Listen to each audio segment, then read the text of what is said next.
আবার কবে দেখা হবে আমি জানি না, তবে একটা দাবি করে যাব, আমি সাইদি আল্লাহর এক নগণ্য গোলাম। যেদিন আপনাদের কাছে খবর হবে সাইদি পৃথিবী থেকে বিদায় হয়েছে, আমি আপনাদের কাছে শুধু দোয়া চাইবো, আপনারা প্রাণ ভরে আমার জন্য দোয়া করবেন। আল্লাহ রাব্বুল আলামিন কিয়ামতে আমাকে যেন ক্ষমা করে দেন, আল্লাহ পাক তার জান্নাতের ভিতরে যেন জায়গা তৈরি করে দেন। আমি শুধু আপনাদের দোয়া চাই। আর কিয়ামতে আমি চাই যারা আমাকে ভালোবাসলেন, যারা আমাকে মহব্বত করেন, তাদের সংখ্যা আমি জানি অনেক অনেক অনেক বেশি।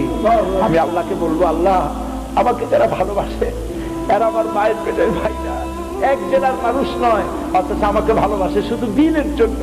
মা বোনেরা ভালোবাসেন, মা বোনেরা আমাকে টেলিফোন করে বলে, সাহেব আপনি ডরাইতে না,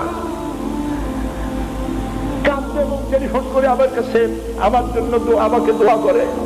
আমি আপনাদের ভালোবাসা